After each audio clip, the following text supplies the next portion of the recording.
మా latest videos కోసం మా ఈ తెలుగు న్యూస్ ఛానల్ సబ్స్క్రైబ్ చేసి గంట సింబల్ యాక్టివేట్ చేసుకోండి.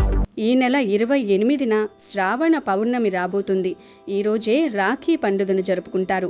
అంతేకాదు ఈరోజే హయగ్రీవ జయంతిని కూడా జరుపుకుంటారు. ఈ పౌర్ణమినే జంధ్యాల పౌర్ణమి అని కూడా అంటారు. అయితే ఈరోజు ఆడవారు మర్చిపోకుండా ఈ రంగు చీర కట్టుకుంటే చాలు, సంవత్సరమంతా ధనం వస్తూనే ఉంటుంది. రాఖీ కట్టేటప్పుడు ఈ రంగు దుస్తులు ధరిస్తే సోదర సోదరీమణుల మధ్య ఎలాంటి గొడవలు మనస్పర్ధలు రావు, కలకాలం చల్లగా ఉంటారు. ముఖ్యంగా సుమంగళి స్త్రీలు ఈ రంగు చీరలు కట్టుకుని తమ సోదరుడికి రాఖీ కడితే చాలా మంచిది. ఇలా చేయడం వల్ల అటు పుట్టిల్లు ఇటు మెట్టినిల్లు అంటే వారి కుటుంబం అలాగే వారి సోదరుడి కుటుంబం రెండూ కూడా నూరేళ్ల పాటు ఆయురారోగ్యాలతో సిరి సంపదలతో కలకాలం చల్లగా ఉంటాయి. సోదరుడికి వృత్తి వ్యాపారాల్లో ఎదుగుదల లభిస్తుంది. మరింతకీ ఈ రాఖీ పౌర్ణమి రోజు ఆడవారు మగవారు ఏ రంగు దుస్తులు ధరించాలి, ఏ రంగు దుస్తులు ధరిస్తే మహాలక్ష్మి కటాక్షం కలుగుతుంది, ఏ రంగు దుస్తులు అసలు పొరపాటున కూడా ధరించకూడదు, ఆడవారు ఈరోజు ఏ రంగు గాజులు ధరించాలి అనే విషయాలను ఈ వీడియోలో మనం చాలా వివరంగా తెలుసుకుందాం. ఫ్రెండ్స్, అంతకన్నా ముందు దయచేసి ఈ వీడియోకు ఒక లైక్ కొట్టి కింద కామెంట్ సెక్షన్లో జై శ్రీరామ్ అని కామెంట్ పెట్టండి. ఈసారి మనకు శ్రావణ పౌర్ణమి తిథి అనేది 2 రోజుల పాటు ఉంది. ఈసారి శ్రావణ పౌర్ణమి ఆగస్టు 27వ తేదీ గురువారం ఉదయం 9:08 ప్రారంభమై ఆగస్టు 28వ తేదీ శుక్రవారం ఉదయం 9:48 వరకు ఉంటుంది. మామూలుగా అయితే ఏ రోజైతే రాత్రిపూట పౌర్ణమి తిథి ఉంటుందో ఆ రోజునే పండుగ జరుపుకోవాలి. కాబట్టి మనం 27వ తేదీనే రాఖీ పౌర్ణమిని జరుపుకోవాలి. కానీ ఇక్కడే మనకు ఒక పెద్ద సమస్య వచ్చి పడింది. అదేమిటంటే ఆగస్టు 27వ తేదీన భద్రముహూర్తం ఉంది. అది కూడా కొద్దిసేపు కాదు, ఆ రోజంతా అనగా ఉదయం 9:08 నుండి మొదలుపెట్టి రాత్రి 9:32 వరకు ఈ భద్రముహూర్తం నిర్విరామంగా కొనసాగుతూనే ఉంది. జ్యోతిష్య శాస్త్రం ప్రకారం భద్రముహూర్తం అనేది శుభకార్యాలకు, ముఖ్యంగా రాఖీ కట్టే కార్యక్రమానికి అత్యంత అశుభకరమైన సమయం. శుభకార్యాలు భద్రాముహూర్తంలో చేస్తే అశుభం కలుగుతుందని బ్రహ్మదేవుడు శాపం పెట్టాడు. భద్రాముహూర్తంలోనే రావణుడికి అతని సోదరి రాఖీ కట్టడం వల్ల లంకాధిపతి నాశనమయ్యాడు. అందుకే ఈ భద్రాముహూర్తంలో ఏ శుభకార్యం చెయ్యరు. భద్రాముహూర్తంలో రాఖీ కట్టడం నిషిద్ధమేమిటి, అసలు ఎవరు ఈ భద్రామాత అని చాలామందికి సందేహం రావచ్చు. మన హిందూ పురాణాల ప్రకారం సూర్యదేవుడి కుమార్తె భద్రామాత. ఈవిడ ఛాయాదేవికి జన్మించింది. అంటే శనిదేవుడికి ఈ భద్రామాత సోదరి. ఈమె ఆకారం చాలా భయంకరంగా ఉంటుంది. ఈమె అత్యంత నల్లగా పొడవైన జుట్టుతో అత్యంత పొడవైన దంతాలతో ఉంటుంది. ఈమె శనిదేవుడి సోదరి. శని స్వభావం కఠినంగా ఉంటుంది. అలాగే భద్రామాత కూడా స్వభావరీత్యా కఠినంగా ఉంటుంది. వీరి స్వభావాన్ని నియంత్రించేందుకు బ్రహ్మ తన పంచాంగంలో విష్టీకరణానికి స్థానం కల్పించాడు. ఒకసారి భద్రామాత సమస్త ప్రపంచాన్ని తన స్వరూపంగా మార్చుకునేందుకు ప్రయత్నించింది. అందరి పనులను అడ్డుకోవటం ప్రారంభించింది. ఇది గమనించిన బ్రహ్మదేవుడు తనకు పరిస్థితులను వివరించి 7వ కరణ విష్టిగా కరణాల్లో చోటు కల్పించాడు. భద్రామాత 3 లోకాల్లో ఉంటారని చెప్తారు. తాను నిత్యం 3 లోకాల్లో సంచరిస్తూ ఉంటుంది. భద్ర ఎక్కడ ఉంటే అక్కడ శుభకార్యాలనేవి అస్సలు జరగవు. అందుకే భద్రాకాలంలో శుభకార్యాలను వాయిదా వేస్తారు. ఎందుకంటే ఆ సమయంలో ఏం చేసినా ఫలితం వ్యతిరేకంగా వస్తుంది. ఈసారి ఆగస్టు 27ను ఈ భద్రామాత భూలోకంలో ఉంటుంది గనుక చెప్పుకున్న టైంలో పొరపాటున కూడా రాఖీ కట్టకూడదు. కాబట్టి ఈ భద్రాముహూర్తంలో పొరపాటున కూడా రాఖీ కట్టకూడదు. ఎవరైనా సరే ఏమీ కాదులే అని భద్రాకాలంలో రాఖీ కడితే అది కట్టిన సోదరికి మరియు దాన్ని కట్టించుకున్న సోదరుడికి కూడా తీవ్రమైన గండాలు ఏర్పడతాయని, ఊహించని కష్టాల పాలవుతారని మన ధర్మశాస్త్రాలలో చాలా స్పష్టంగా వివరించబడింది. అందుకే మీరు ఎట్టి పరిస్థితుల్లోనూ పొరపాటున కూడా 27వ తేదీన ఈ భద్రాముహూర్తం ఉన్న సమయంలో రాఖీ అస్సలు కట్టకూడదు. పోనీ భద్రాముహూర్తం ముగిసిన తర్వాత మిగిలిన పౌర్ణమి తిథిలో రాఖీ కట్టుకోవచ్చు కదా అని మీకు సందేహం రావచ్చు. అంటే 27వ తేదీ రాత్రి 9:32 తర్వాత నుండి 28వ తేదీ ఉదయం 9:48 వరకు పౌర్ణమి ఉంటుంది కదా, అప్పుడు కట్టొచ్చా అని అడిగితే ఖచ్చితంగా కట్టుకోవచ్చు. కానీ రాత్రి సమయంలో రాఖీ కట్టడం అనేది అంత శుభకరం కాదు. మన సాంప్రదాయం ప్రకారం పగటిపూట, అందున సూర్యోదయ సమయంలో జరుపుకునే పండుగలే పవిత్రమైనవి. రాత్రివేళ అది భోజనాలు చేసి పడుకునే సమయంలో రాఖీ కట్టడం వల్ల సానుకూల ఫలితాలు రావు. కాబట్టి ఆ రోజు అంటే ఆగస్టు 27 గురువారం రాత్రిని కూడా రాఖీ కట్టకుండా వదిలేయటం చాలా మంచిది. ఇక రాఖీ కట్టడానికి అసలైన శుభ సమయం ఏమిటంటే ఆగస్టు 28వ తేదీ సూర్యోదయ సమయం నుండి ఉదయం 9:48 లోపు మాత్రమే రాఖీ కట్టాలి. ఈరోజు సూర్యోదయ సమయం ఉదయం 5:55 ఉంది గనుక 28వ తేదీ శుక్రవారం ఉదయం 5:55 నుండి ఉదయం 9:48 వరకు ఉన్న కాలమే రాఖీ కట్టడానికి అత్యంత శుభప్రదమైన శ్రేష్టమైన సమయం గనుక అందరూ ఈ శుభ సమయంలోనే రాఖీ కట్టాలి. ఈ సమయంలో రాఖీ కడితే సోదరీ సోదరుల మధ్య ఎలాంటి గొడవలు లేకుండా జీవితాంతం ఒకరికొకరు తోడుగా ఉంటూ జీవిస్తారు. అయితే ఇక్కడ ఇంకొక ముఖ్యమైన విషయం గురించి కూడా మనం మాట్లాడుకోవాలి. అదేమిటంటే ఈ రోజే అంటే ఆగస్టు 28వ తేదీని పౌర్ణమి తిథి నాడు చంద్రగ్రహణం కూడా ఏర్పడబోతోంది. ఇది ఈ రోజు ఉదయం 6:55 మొదలయ్యి మధ్యాహ్నం 12:30 వరకు ఉంటుంది. మరి గ్రహణ సమయంలో రాఖీ కట్టవచ్చా అన్న భయం లేదా అనుమానం అందరికీ కలుగుతుంది. ఇక్కడ మీరు గమనించాల్సిన విషయం ఏమిటంటే ఈ గ్రహణ సమయంలో మనకు చంద్రుడు కనిపిస్తాడా? పగటిపూట కావడంతో సూర్యుడి వెలుగులో ఖచ్చితంగా చంద్రుడు మనకు కనిపించడు. కాబట్టి ఈ గ్రహణం కూడా మన భారతదేశంలో మనకెక్కడా కనిపించదు. శాస్త్రాల ప్రకారం మనకు కంటికి కనిపించని గ్రహణానికి ఎటువంటి సూతక కాలం గాని గ్రహణ దోషం గాని ఏమాత్రం వర్తించదు. గనుక ఈ గ్రహణం వలన మనం రాఖీ కట్టే సమయానికి ఎలాంటి నెగిటివ్ ఎఫెక్ట్ పడదు. కాబట్టి గ్రహణం గురించి ఎలాంటి భయాలు, అపోహలు మనసులో పెట్టుకోవాల్సిన అవసరం లేదు. ఇప్పుడు చెప్పిన సమయమే రాఖీ కట్టడానికి అత్యంత శుభ సమయమని అందరూ ఖచ్చితంగా గుర్తుపెట్టుకోండి. అంటే ఆగస్టు 28వ తేదీ శుక్రవారం ఉదయం 5:55 నుండి 9:48 వరకు ఉన్న టైంలోనే ప్రతి ఒక్కరూ తమ సోదరులకు రాఖీ కట్టండి. ఇదే రాఖీ కట్టడానికి అసలైన దోషరహితమైన శుభముహూర్తం. ఇక ఉదయం 9:48 తర్వాత పౌర్ణమి వెళ్ళిపోతుంది గనుక ఆ తర్వాత మీరు రాఖీ కట్టినా కూడా పండుగ ఫలితమైతే మీకు పూర్తిగా రాదు. అందువల్ల ఎవరైతే రాఖీ కట్టాలనుకుంటున్నారో వాళ్ళందరూ కూడా తమ విలువైన సమయాన్ని వృధా చేసుకోకుండా ఈ శుభ సమయంలోనే మీ అన్నదమ్ములకు ప్రేమతో రాఖీ కట్టి వారి ఆశీస్సులు మెండుగా పొంది జీవితాంతం ఒకరికొకరు తోడుగా ఉంటూ అన్ని శుభ ఫలితాలను పొంది ఎల్లప్పుడూ సంతోషంగా జీవించండి. ఇక ఎంతో పవిత్రమైన ఈ శ్రావణ పౌర్ణమి రోజున గోవుకు ఆహారం పెడితే మీకు ఉండే కష్టాలు పోతాయి, దోషాలు పోతాయి, సకల ఐశ్వర్యాలు సిద్ధిస్తాయి అని శాస్త్రాలు చెప్తూ ఉన్నాయి. పౌర్ణమి రోజు బియ్యపిండిలో బెల్లం కొంచెము నీరు కలిపి గోవుకు ఆహారంగా పెట్టడం వల్ల మానసిక ప్రశాంతత కలుగుతుంది. అలాగే నానబెట్టిన కందులను గోవుకు ఆహారంగా పెట్టడం వల్ల మనలో ఉన్న కోపం తగ్గిపోతుంది. శ్రావణ పౌర్ణమి రోజు నానబెట్టిన కుసుమ గింజలను గోవుకు ఆహారంగా పెట్టడం వల్ల మనం చేసిన పాపాలు దూరమవుతాయి. నానబెట్టిన శనగలను ఈరోజు గోవుకు ఆహారంగా పెట్టడం వల్ల మనలో ఆధ్యాత్మిక చింతన ఏర్పడుతుంది. రాగిపిండి మరియు బెల్లము కలిపి గోవుకు పెడితే మనకు ఉన్న దరిద్రాలు తొలగిపోతాయి. శ్రావణ పౌర్ణమి రోజు నానబెట్టిన పెసర్లను ఆవుకు ఆహారంగా పెట్టడం వల్ల విద్యా అభివృద్ధి కలుగుతుంది. శ్రావణ పౌర్ణమి రోజు ఉడికించిన ఆలుగడ్డలను గోవుకు ఆహారంగా పెట్టడం వల్ల నరఘోష పోతుంది. అలాగే ఈరోజు ఆవుకు క్యారెట్ ఆహారంగా పెట్టడం వల్ల వ్యాపార అభివృద్ధి చెందుతుంది. బీట్రూటు పాలకూరను కలిపి ఆవుకు ఆహారంగా పెట్టడం వల్ల ఐశ్వర్యం కలుగుతుంది. శ్రావణ పౌర్ణమి రోజు గోవుకు దోసకాయను ఆహారంగా పెట్టడం వల్ల శత్రువులు మిత్రులవుతారు. టమాటాను ఆహారంగా పెట్టడం వల్ల వివాహ ప్రాప్తి కలుగుతుంది. ఈరోజు గోవుకు వంకాయను ఆహారంగా పెట్టడం వల్ల సంతాన ప్రాప్తి కలుగుతుంది. శ్రావణ పౌర్ణమి రోజు గోవుకు అరటిపండ్లు ఆహారంగా పెట్టడం వల్ల ఉన్నత పదవులు కలుగుతాయి. ఈరోజు బెండకాయను పెట్టడం వల్ల మనోధైర్యం కలుగుతుంది. దొండకాయను శ్రావణ పౌర్ణమి రోజు గోవుకు ఆహారంగా పెట్టడం వల్ల మనోవ్యాధి తొలగిపోతుంది.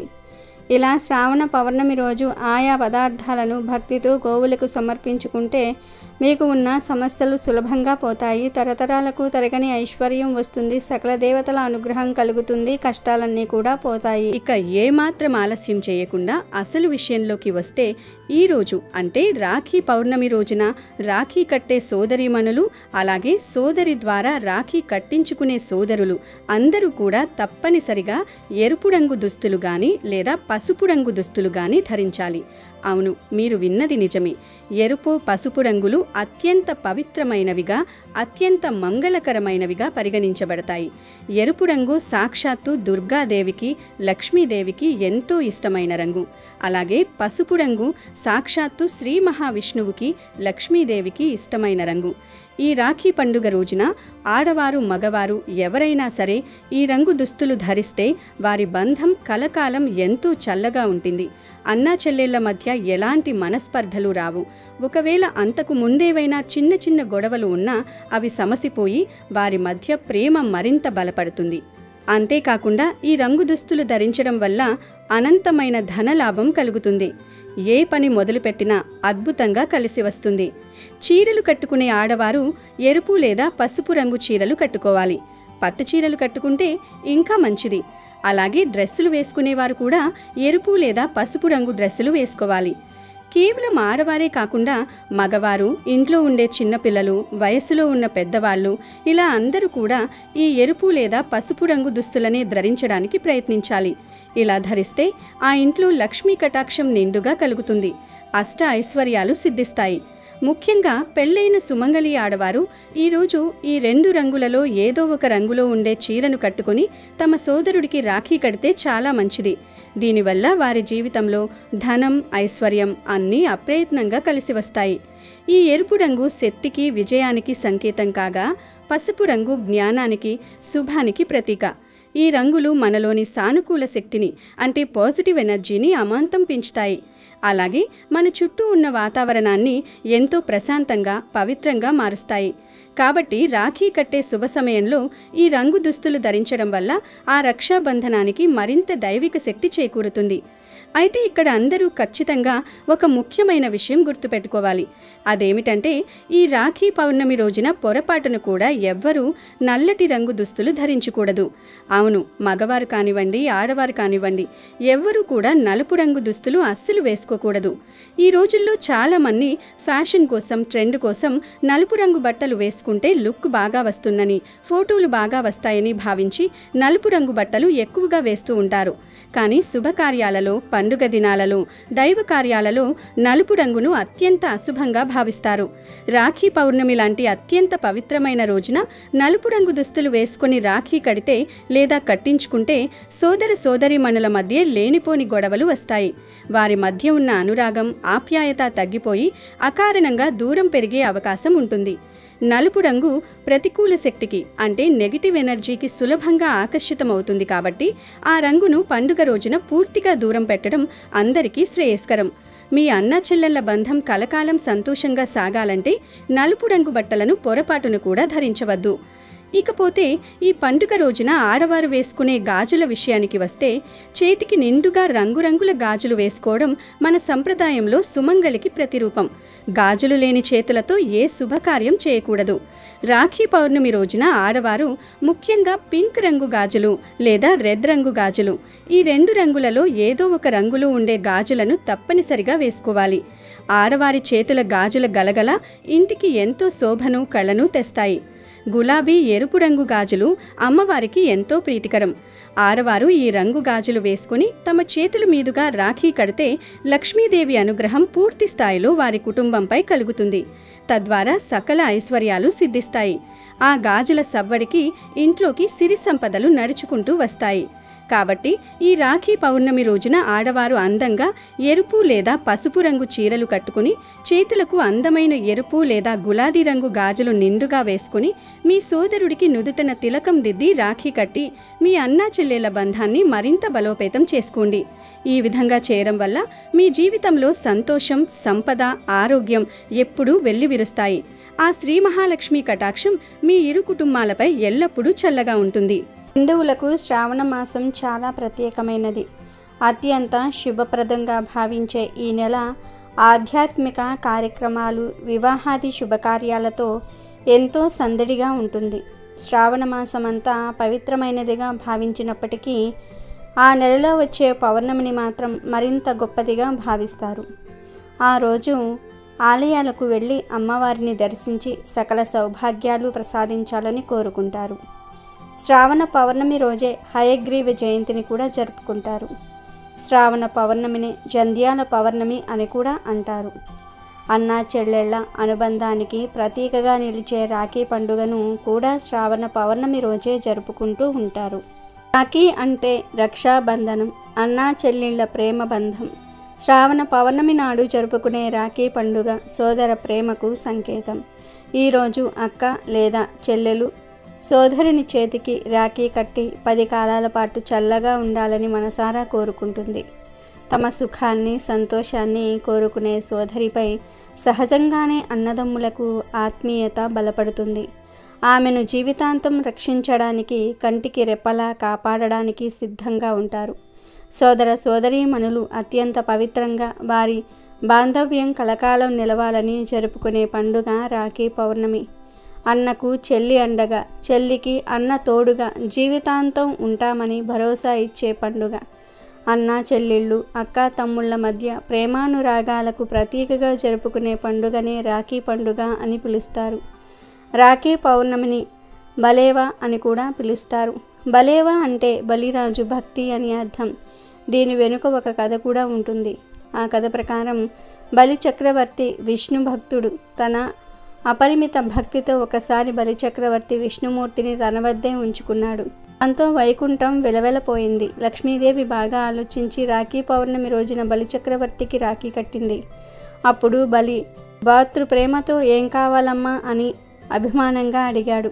లక్ష్మీదేవి వెంటనే విష్ణుమూర్తి కావాలని కోరింది.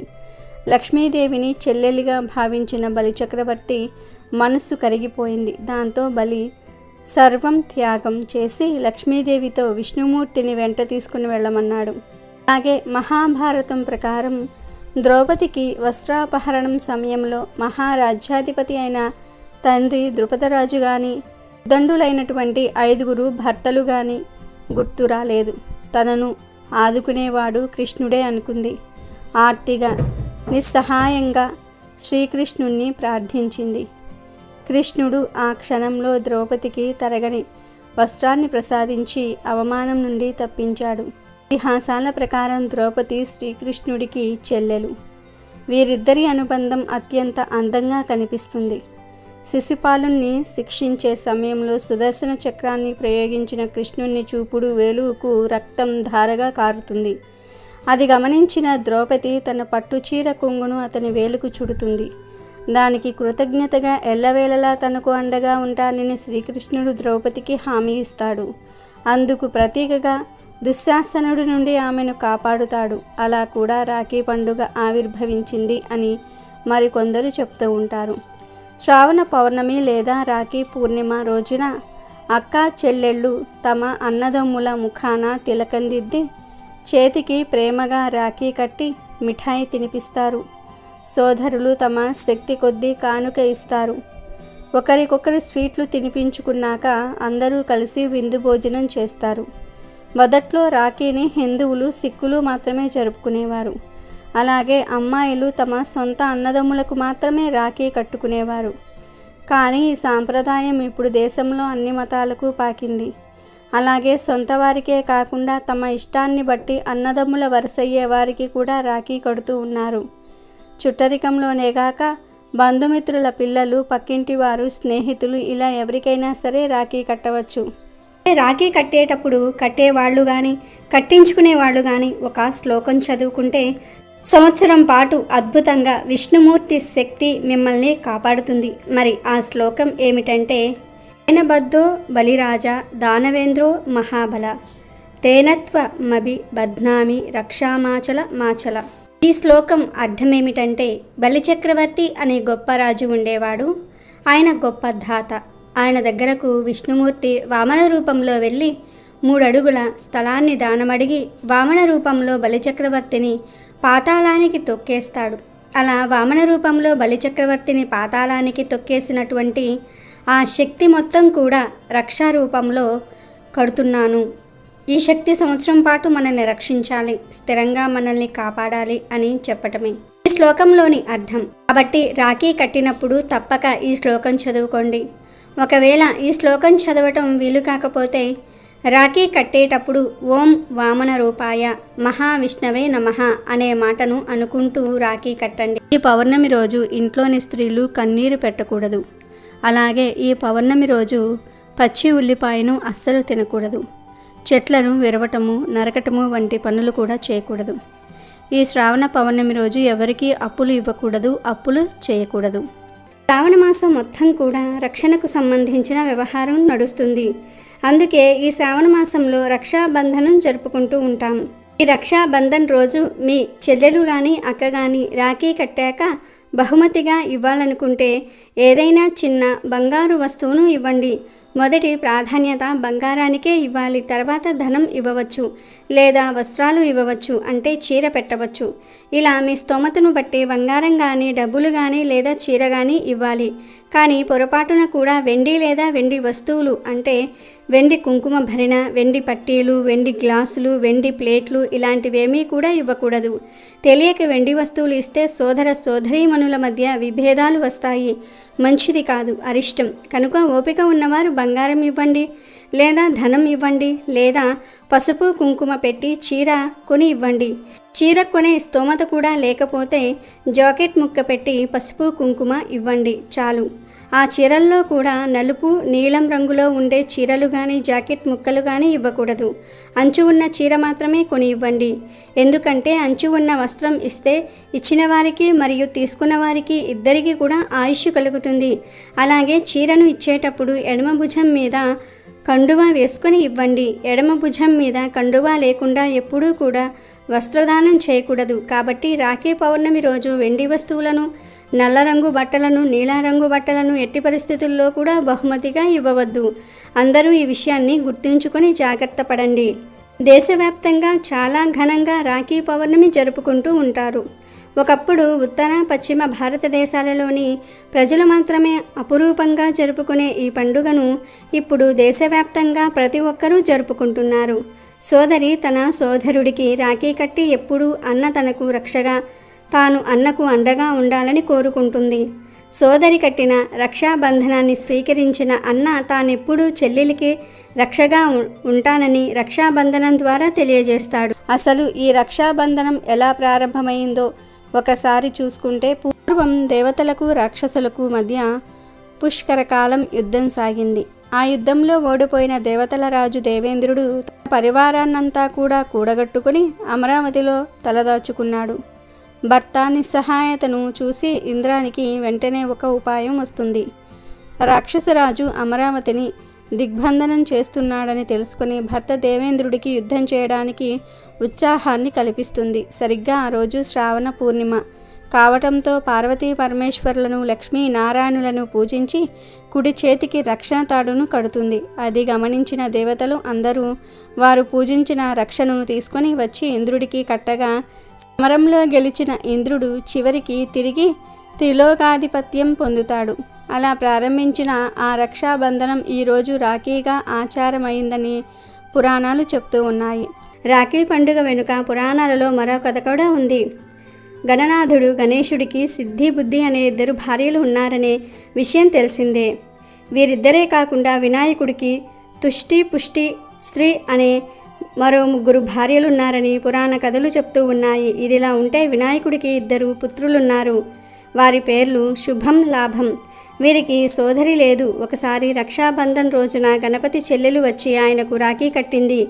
అది చూసిన శుభం, లాభం తల్లిదండ్రులను తమకు చెల్లులు కావాలని కోరారు.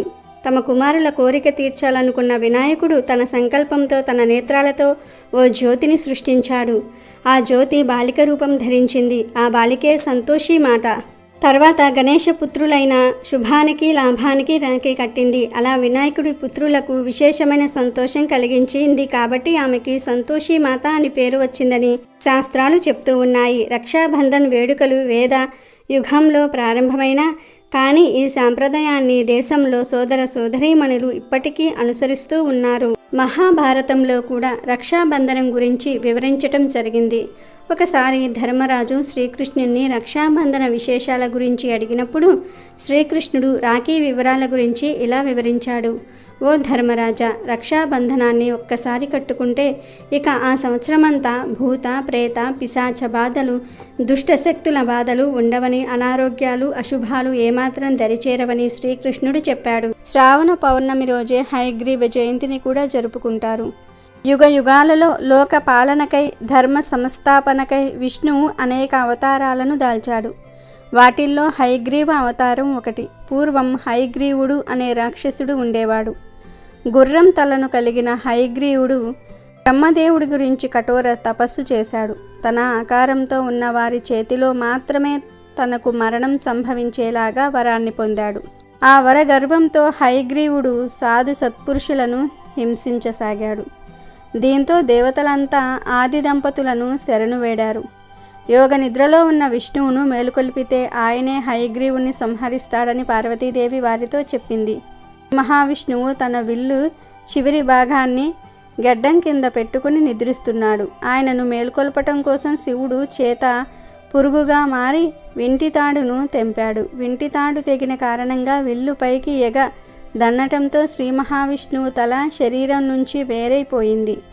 ఆయన ఉద్దేశాన్ని అర్థం చేసుకున్న ఆది దంపతులు గుర్రం తలను తెచ్చి శ్రీ మహావిష్ణువు దేహానికి అమర్చారు. వారితో సహా దేవాది దేవతలు తమ జ్ఞానాన్ని శక్తి సామర్థ్యాలను గుర్రం తలగల శ్రీ మహావిష్ణువుకు ధారపోశారు. ఈ కారణంగానే హయగ్రీవ స్వామి విద్యలకు అధిపతిగా జ్ఞాన ప్రదాతగా పూజలు అందుకుంటున్నాడు. తర్వాత ఆ హయగ్రీవ అవతారం ఎత్తిన విష్ణువు రాక్షసుణ్ణి అంతం చేశాడు. తన అవతార కార్యాన్ని నెరవేర్చిన స్వామి లక్ష్మీ సమేతుడై దేవతలకు దర్శనమిస్తాడు. స్వామివారు ఈ అవతారాన్ని ధరించిన రోజు శ్రావణ పౌర్ణమి కనుక ఈ రోజున లక్ష్మీ సమేత శ్రీ హయగ్రీవ స్వామిని పూజించటం వలన విద్యా విజ్ఞానము లభిస్తాయని పురాణాలు చెప్తూ ఉన్నాయి. ఇక ఈరోజు మీ పిల్లల చేత ఈ మంత్రాన్ని 11 సార్లు జపింపచేస్తే వారి మెదడు చురుకుగా మారుతుంది. కొంతమంది పిల్లలకు చదివింది గుర్తు ఉండదు. అటువంటి వారు తప్పకుండా ఈ మంత్రం పఠించాలి. మరి ఆ మంత్రం ఏమిటి అంటే, జ్ఞానానందమయం దేవం నిర్మల స్ఫటికాకృతం ఆధారం సర్వ విద్యానాం హయగ్రీవ ముమాస్మహే. కనుక ఈరోజు పెద్దలు పిల్లలు అందరూ కూడా ఈ మంత్రాన్ని 11 సార్లు జపించండి. జ్ఞానం వృద్ధి చెందుతుంది. హయగ్రీవునికి తెలుపు రంగు పూలు, యాలకులతో చేసిన మాల, గుగ్గిళ్ళ నైవేద్యం చాలా ప్రీతి అని చెప్తారు. అన్నీ మనం చేయగలిగినవి, మనకు అందుబాటులో ఉండేవే కాబట్టి హయగ్రీవ జయంతి రోజు ఆయన్ను అర్చించి ఆయన అనుగ్రహాన్ని పొందే ప్రయత్నం చేయాలి. ఈ శ్రావణ పౌర్ణమిని జంధ్యాల పౌర్ణమి అని కూడా అంటారు. యజ్ఞోపవీత ధారణకు యోగ్యత గల ప్రతివారు శ్రావణ పౌర్ణమి నాడు విధిగా నూతన యజ్ఞోపవీతాన్ని ధరించాలి. ఎందుకంటే యజ్ఞోపవీతం గల ప్రతివారు నిత్య కర్మానుష్ఠాన యోగ్యత కోసం ప్రతినిత్యము సంధ్యావందనం చేసి తీరాలి. కానీ ఏదో ఒక కారణంగా ఏదో ఒక సందర్భంలో తెలుసో తెలియకో ఈ నియమానికి భంగం కలిగే అవకాశం ఉంటుంది. ఒకవేళ అదే జరిగితే ధరించిన యజ్ఞోపవీతం శక్తిహీనమైపోతుంది. అటువంటి పరిస్థితుల్లో నూతన యజ్ఞోపవీతాన్ని ధరించాలి. ఇలాంటి పొరపాట్లను సరిదిద్దడానికే శ్రావణ పౌర్ణమి నాడు నూతన యజ్ఞోపవీతాన్ని ధరించాలనే నియమాన్ని మన పూర్వీకులు ఓ ఆచారంగా ఏర్పాటు చేశారు. యజ్ఞోపవీతం ధరించే వారంతా శ్రావణ పౌర్ణమి రోజున నూతన యజ్ఞోపవీత ధారణ చేసి జప అర్చనాదులను నిర్వహిస్తూ ఉంటారు. యజ్ఞోపవీతము అనే పదము యజ్ఞము ఉపవీతము అనే 2 పదాల కలయిక వల్ల ఏర్పడింది. యజ్ఞము అంటే యాగము, ఉపవీతము అంటే దారము అనే అర్థాలు ఉన్నాయి. యజ్ఞోపవీతము అంటే యాగ కర్మ చేత పునీతమైన దారము అని అర్థం. యజ్ఞోపవీతం సాక్షాత్తు గాయత్రీదేవికి ప్రతీక. పరమ పవిత్రమైన యజ్ఞోపవీత ధారణ వల్ల జ్ఞాన అభివృద్ధి కలుగుతుందని, యజ్ఞం ఆచరించిన ఫలితం కలుగుతుందని వేదోక్తి. యజ్ఞ పవీతాన్నే జంధ్యమని, బ్రహ్మసూత్రమని పిలుస్తారు. అమెజాన్లో బెస్ట్ డిస్కౌంట్స్ కోసం వీడియో డిస్క్రిప్షన్లో లింకు ఉంది, చూడండి. అలాగే మా టెలిగ్రామ్ ఛానల్ సబ్స్క్రైబ్ చేసుకోండి.